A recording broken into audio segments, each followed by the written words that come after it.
The Biloxi City Council Tuesday, February 19th, 2019 meeting. I need a motion to amend the agenda. Second by Mr. Lawrence, second by Dr. Tisdale. Any questions? All in favor? 6-0, motion carried. Ms. Lucy, could you read us our amendments? To our consent agenda, we're substituting item 5M, resolution authorizing and accepting a proposal with Overstreet and Associates for the Eagle Point Park development. We're also substituting item 5LL, resolution approving entry into extended warranty and other software agreements with Navigation Electronics and Trimble in connection with GPS equipment. Mr. Lawrence, move second agenda as amended. Dr. Tisdale second. Any questions? No questions. All in favor? 6-0. Agenda carried. Mayor's report. Thank you, Mr. President. We're going to start this off with our children. And Martha Tripp and Miss Susan Hunt, her sister, and I'm just going to assist. So you can sit down until I get finished. Well, okay. Thank you very much. Mayor Gillett, City Council, citizens, my name is Martha Tripp. I've been introduced, and I am the chairperson of the Shoebox Float Contest. Oh, you want me to? I thought I was loud enough. Okay. My mother, Ruth Hunt, loved children. She and my dad, Walter Skeet Hunt, gave many years to the Gulf Coast Carnival Association. It was my mother's wish for children to have a part in Mardi Gras, so they would learn about Mardi Gras and what it was. So she began the Children's Marching Parade and this Shoebox Float Contest. Today we are here to recognize and honor the winners of the 21st Annual Shoebox Float Contest. So that's a long time we've been doing this. The sponsors of the contest are the Biloxi Area Chamber, Biloxi Schools, the City of Biloxi, Gulf Coast Carnival Association, and the Mardi Gras Museum. I would like to thank Bill Raymond and my sister Susan Hunt in the back for helping me today. But after this presentation, I want you to know that these children are also going to be honored with a reception at the Biloxi Visitor Center. They will be given king cake and punch, and they will pick up their floats there that have been on display for 2 weeks. So all the visitors, new people that came into Biloxi, looked at your children's floats and made comments. And they were on display, like I said, for 2 weeks. They will be also receive a Mardi Gras shirt, which they will be able to wear at the parade on Saturday. Before honoring our winners, I would like to recognize Jean McGurry. Jean, right there. She is president of the Biloxi Area Chamber. Tina Ross Seaman, she's the executive director of the Biloxi Area Chamber. Mr. David Machada, he's right here by me. He is the captain of the Gulf Coast Carnival Association. Mr. Kenny Holloway, I don't think he's here. He's chairman of the board of directors of the Gulf Coast Carnival Association. And Ms. Andy Ostelet, and she's president of the Mardi Gras Museum. If it wouldn't be for these people, we wouldn't be able to do this. They give us the money and they give us support. Let me tell you a little bit about how we run the event. Grades 4, 5, and 6 in the Biloxi schools, Nativity and Our Lady of Fatima were extended an invitation to participate. At each school, the art teacher or an assigned teacher was there to help your children and encourage them to build their floats. We could not have done it without them. Thank you, Ms. Bouvette, Ms. Denoyan, Ms. Hoxie, Ms. Qualls, Ms. Schlosser, and Ms. Talley. And I do think Ms. Hoxie's here today. Am I correct? She's right there. So we thank you so very much. Because a lot of the kids don't have shoe boxes. Parents don't save their shoe boxes. But the teachers, art teachers, save them throughout the whole year so the students have their shoe boxes to make the floats. Each overall first and honorable mention each overall first place and honorable mention contest winners today will receive a cash award, a certificate, and a set of 2019 It's All on the Line doubloons. The students did a great job this year with their shoebox floats. The cash awards are first place $40 and honorable mention will receive $10. They will have an opportunity to participate Saturday at the marching parade, and they will and we will either ride on a fire truck or take the tour train. We never know till we get there. Mayor Gillich and Mr. Machada will give each winner their certificate, money, and set of doubloons. I will call the first place winners, their school, and their grade first. And please, students, they're ready, they're all lined up back there. Stay up here and so that your parents and everybody can get a good picture, okay? I know I'm not talking into that. I'm trying. Hopefully I will not mispronounce a student's name, but if I do, I apologize. Parents, as soon as we finish, you are more than welcome to get up and leave unless you want to talk to the council about something. So, but remember, you want to come to the reception. They will get their shirts there. Thanks again for all the organization and the people that sponsoring this event for us. It really makes my sister and I very happy that we're able to carry this on. So now I'm going to introduce, and now we need our mayor and David Machada. David's going to give him the money, and our mayor's going to give him the certificate. And you don't have to say their name, I'm going to do it. Very good. Okay. Yeah. Okay, first place winners, and we're going to go with fourth grade first. So we have Autumn Sullivan from Garnflow.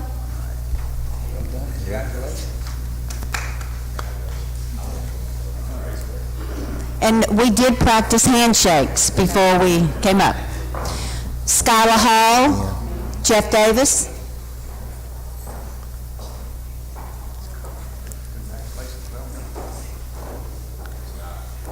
Isabel Byers, Nativity. Macy Birch, North Bay. Kinsley Moody, Pops Ferry. Now these are all first place winners, fourth grade.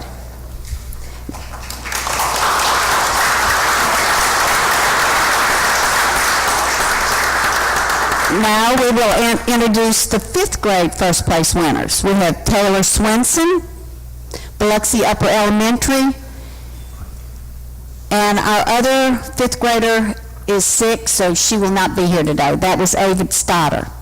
Then we have our sixth graders.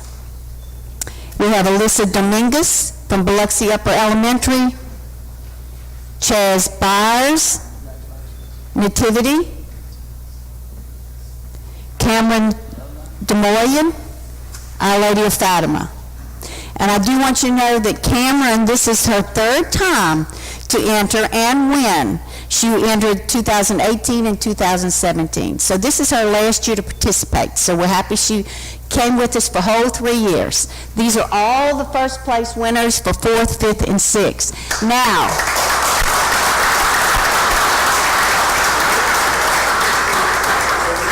yes, take a picture, yes. Yeah, Jean?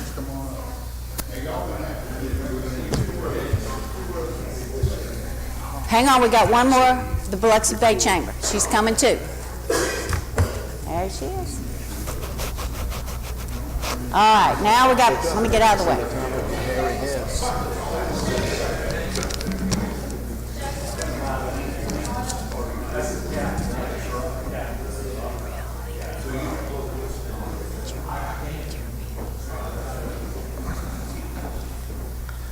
Hold your certificates up. There you go.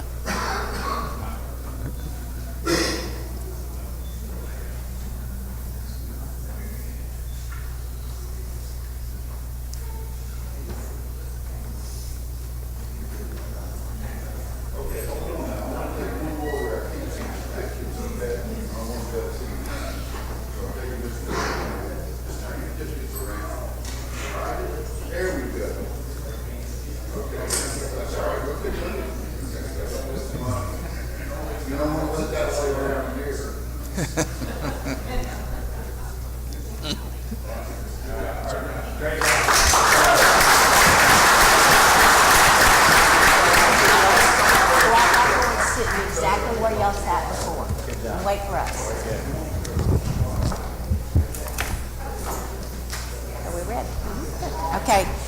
are honorable mentions, and we're going with fourth grade first. So we have Alexander Case, Jeff Davis,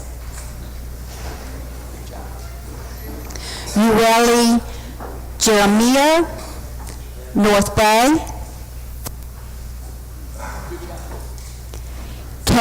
Caitlin Ligon, Pops Ferry,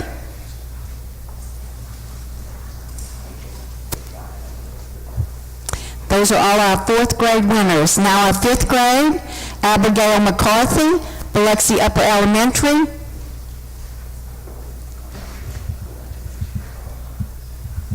Zori Terry, Nativity,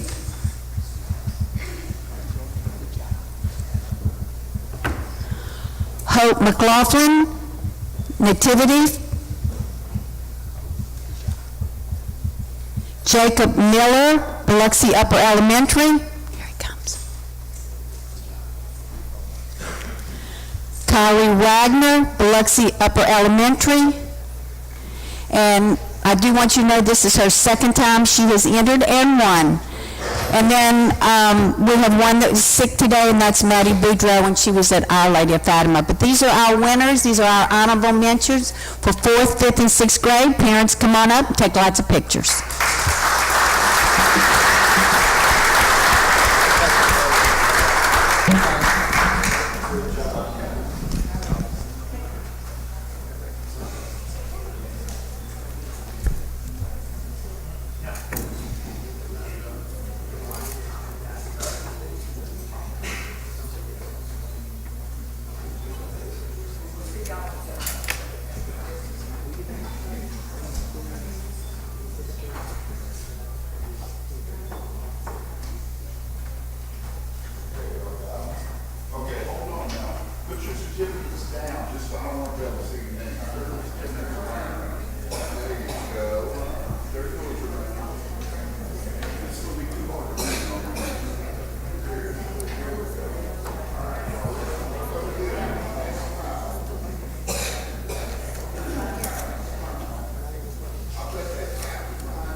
Thank you, Jean.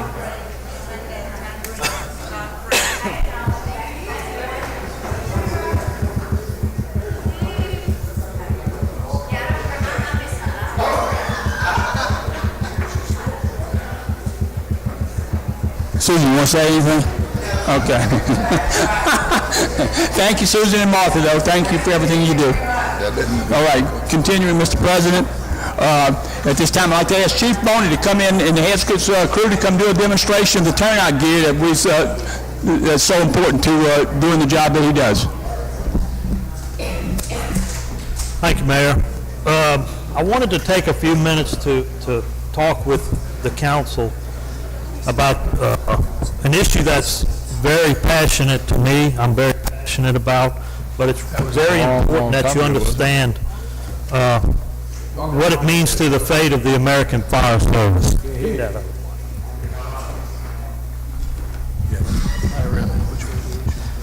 I think it's important that you understand what it means to the American Fire Service. So if you'll allow me just a few minutes, probably 10 or 15 minutes, I want to go through this and explain to you what the issue is, what we're doing about it, and what still needs to be done.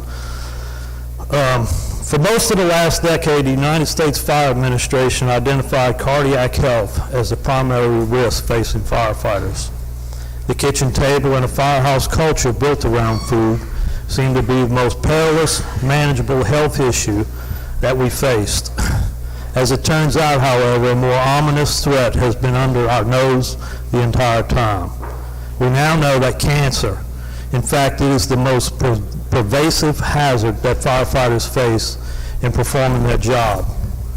With new research compiled and much more now underway, the studies on firefighters' occupational cancer exposure are now being conducted by such organizations as the Center for Disease Control, the National Institute for Occupational Safety and Health, and the National Fire Protection Association, just to name a few.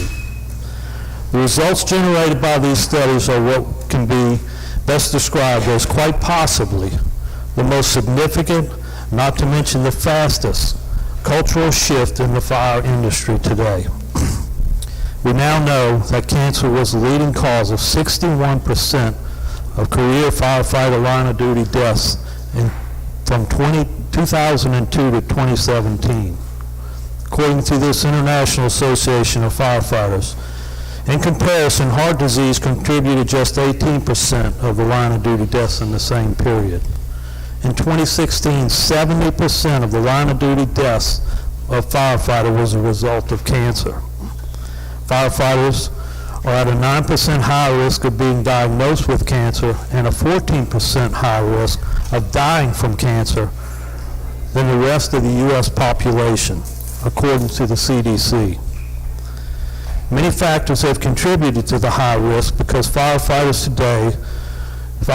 today is much different than it was 30 years ago. Legacy fires, as we call them, were structure fires in buildings built and furnished with products from the 1940s to the 1980s. Since the 80s, however, structures have been built and furnished that now burn 3 times faster and twice as hot as a legacy fire due to the products and materials used in modern-day construction. One particular product being examined is called PAH, polycyclic aromatic hydrocarbons. This is used in all things fire retardant applications. These retardants are used in everything from foam insulation to furniture treatments. But when it burns, the PAH gas produced is absorbed in the skin at a much higher rate than legacy smoke, and has been linked to 7 of the 8 most common cancers contracted by firefighters. Another contributing factor is that, to my knowledge, the fire service is the only one that requires diesel trucks to be housed in a building. In the Biloxi Fire Department, these trucks are started and pulled out on an average of 5 to 10 times a day. Each time these carcinogen fumes remain and linger for hours for our bodies to absorb during the shift. In an effort to mitigate this risk, we have applied for grants over the past 3 years to retrofit our stations with exhaust removal systems. Although we have not had much success so far, we continue in that effort. The Biloxi Fire Department is proactively implementing procedures to help in the mitigation of this pervasive hazard. For instance, in 2016, we banned personal protective equipment, or PPE as we call it, from the living quarters of every station. We require all doors leading to the living area from the engine bay or pumper halls, as we call them, of all stations to automatically close. In early 2017, we implemented a clean gear program, which requires the decontamination of our PPE after any type of fire. Fire wipes have also been placed on every rig used to wipe the face, neck, and head of firefighters on the scene. In 2018, a hood swap program was introduced, which allows firefighters to swap their dirty hoods for a clean one at the scene of a fire, and immediately after the firefighter completes his shift, a dirty PPE is bagged, tagged, and sent to Station 1 to be cleaned. The cleaning process ensures that all chemicals and carcinogens are extracted from the use by a special washer. The PPE is dried and returned to the station before the firefighter's next duty day. It is interesting to note that in 2015, a fluorescent aerosol screening test was performed to demonstrate how carcinogens infiltrate our PPE. And you can see on the screen the results of this test. As a result, infiltrate our PPE and as a result enter our bodies. Using the results of this test, as well as other data from our fire service-related cancer research, new gear has been designed which severely limit the flow of particulates where it can enter the body, thus reducing this exposure. And if you will allow me a minute, I want to show you the difference between this gear and the simple processes that were made to change this carcinogens to be able to get into our turnout gear. This is a set of old gear, turnout gear. Well, not old, it's still in use, but if you'll notice the pants, there's nothing there to stop the smoke from coming up these pants. That's where it would come up in the groin area. Testicular cancer is one of the leading causes of cancer in the fire service. This new turnout gear,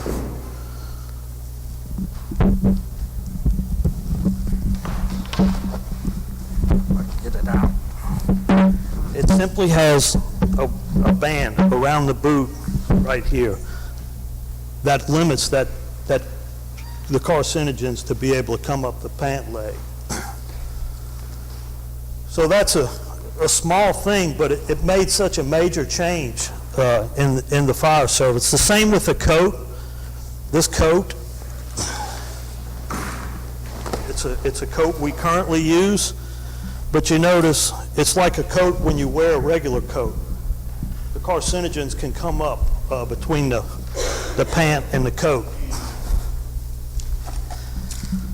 This new coat has the same thing, and it's designed simply to lock around your waist, so it severely limits some carcinogens. The same thing in the wristbands, the wrist, and there's a small place on the new pants where at the groin area to limit that smoke from entering our bodies. There is much more to be done, but we are continually working to improve. Currently, we are arranging to move all PPE from the engine bay to limit contamination by apparatus exhaust. And much the same way, we're removing, as you can see, we simply move it from one place to another. We didn't know this at the time. We're learning all of these things. A lot of it doesn't cost at all. We're removing ice machines from the engine bay to eliminate ice contamination. In addition, new PPE is purchased. We're upgrading it to protect our personnel. Members of the department's apparatus committee are also currently designing a new green apparatus designed to keep the cab from becoming contaminated by carcinogens. The unit will have all FCPA placed in an outside compartment, and dirty PPE will be stored in another outside compartment away from the cab. All inside surfaces will be built with non-porous products to facilitate quick and easy decontamination of the cab. The exhaust is being rearranged to protect our members as they work around the apparatus. To further enhance the health of our crews, the two new stations currently under construction have been designed to accommodate all the cancer prevention programs I have mentioned, and will provide a second cleaning station for the department. Next budget year, we will ask you to fund a second set of PPE for our members. This will allow the department to implement a gear swap program and will ensure that firefighters do not have to wear dirty gear at any time during their shift. A year and a half ago, we could buy a set of PPE for $2,500. Today, the same gear with the cancer prevention costs $3,319 a set.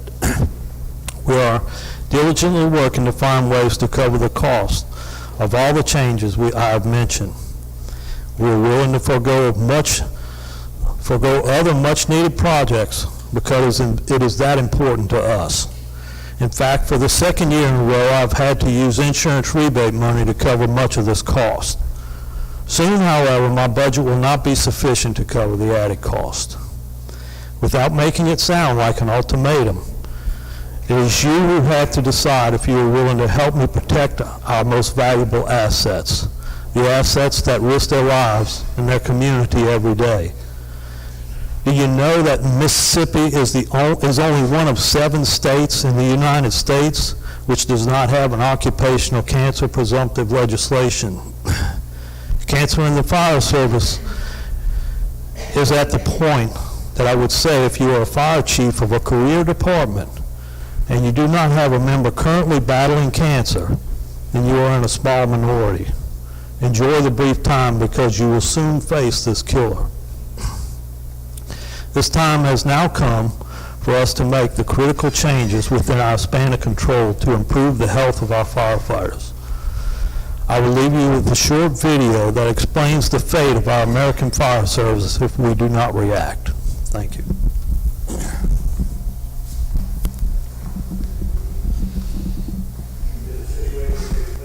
Thanks, Joe. Good job.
Come down with a cancer every 3 weeks.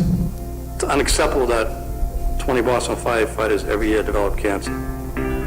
I have brain cancer, and I also have stage 4 lung cancer. We never talked about cancer in the firehouse when I was there, and maybe I didn't wear my mask then when I should have. I don't only speak for myself, but the guys behind me on that wall who would say the macho crap about you're covered in soot and you look like you went through the ringer. There's nothing macho about cancer, so. I'm here to commemorate my father, Bill Hayhurst. John Fogarty, Ladder 23. John Kenny, he was the captain of Engine 24, Grove Hall. Joseph Mullen on Engine 8. Billy McCarthy of Rescue 2. Bob Kilduff Sr., who was on Ladder Company 23 and passed of occupational cancer. My name is Jenny Flynn, and I'm here commemorating my husband, Frank Flynn.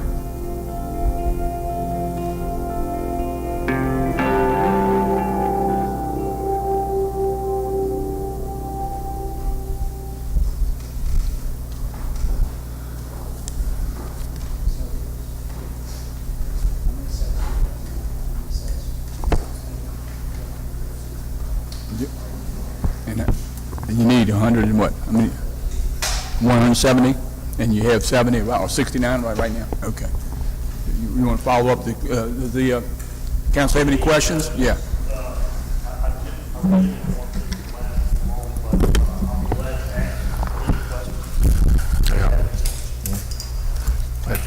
Chief, how many firefighters do you have that would need the gear?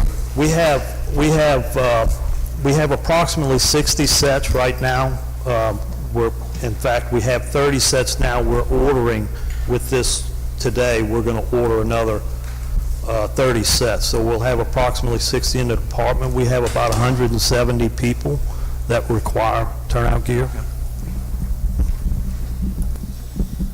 What's the life of the gear? What do you think? Shelf life? NFPA, National Fire Protection Association, requires that gear be changed out every 10 years. We don't meet that. Our gear lasts on an average of 5 to 7 years because of the amount of use that it gets. Chief, to your knowledge, how many of our firefighters have contracted cancer? Right now, I have three firefighters battling cancer. I have one that just passed just a couple of weeks ago.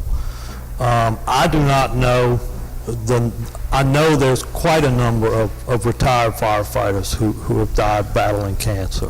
I just want to make this point. We need to find a way to get the gear, most definitely. And whatever the cost is, we need to kind of overcome that. The cost of a life, you can't put a price on that, but also the cost that when they have to get medication and pills and treatment and all that kind of stuff, that is a cost to the city's insurance program. And I'm sure whatever the cost is for gear to equip our firefighters is well worth it. Well, these guys risk their lives every day for our citizens, and they do it with their eyes wide open, but I don't think that they should risk their lives knowing that there's things that can prevent them from losing their lives. It's almost as important as the ladders and the trucks that we buy. It's part of the ongoing. With that life cycle, you might as well build us in the mix of what you need to keep on top of. Yep. So thank you, Joe. I appreciate that. Thank y'all. One question, Chief, how often do you have them tested? We are tested once a year. We are very fortunate, and we thank the city. We are one of the very few departments in the state of Mississippi that has an annual physical that is paid by the city for every one of our members. So we are tested once a year, among other things for cancer, specific types of cancers. And the testing, have you picked up anybody that was like It has. But it can treat it earlier? Yes, sir. And all these grants you apply for, do you have anything like with cancer? Anybody that you apply for these grants to help with these uniforms? Not at this time. We've applied 3 times for just, our stations, our older stations are not designed to have exhaust systems, built into them. They do not have exhaust systems built into them. So these carcinogens, they're staying in the stations. You go to any of our stations and you can see the black soot on the wall. That's what's happening to these guys over time. That is the only thing that we're aware of where you can apply for grants. We've applied 3 times for this grant, but it's a low priority grant. So it's more of a priority to buy turnout gear and FCBAs than it is to protect the stations. I think that'll change with all this research as it's coming to light. But at this time, that's the only thing that I know of. Thank you. Okay. Anyone else? Thank you, Chief. Thank you, Chief. As you see on the presentation agenda, Pat Wiley and Jerry Creel were scheduled to do a presentation on the incentive program, but Jerry's unable to be here, so we'd like to do that next week. Yes. Okay. Yes. But at this time, I would like to ask Chuck Branch from Nextsite to come up and I don't know if you've ever had a chance to meet him, but I do suggest that the report that he's able to give, there's some details that he couldn't talk about in an open situation. So I think it may be in order to get a complete assessment into the executive session, if you think that's... So you want us to go ahead and go into executive session? Yeah. Okay. I need a motion from the council to go into closed session and the purpose of examining the necessity to go into executive session. So moved. Moved by Mr. Lawrence. Second. Second by Dr. Tisdale. Any questions? All in favor? 1, 2, 3, 4. We got 4. All against? You're for it? Okay. 5-2. Let's see. That'll be 6-1. Okay, 6-1. Dimming opposed. Okay, I need a motion on the council to conclude closed session and reconvene in the open meeting. So moved. Second. Moved by Mr. Lawrence, second by Dr. Tisdale. Any questions, all in favor? 6-1 again. And of course, I need a motion to go into executive session. So moved. Second. Lawrence, Dr. Tisdale, all in favor? Okay, 6-1. Okay, let's go into closed session. You have to state the purpose. You need to state the purpose. State the purpose.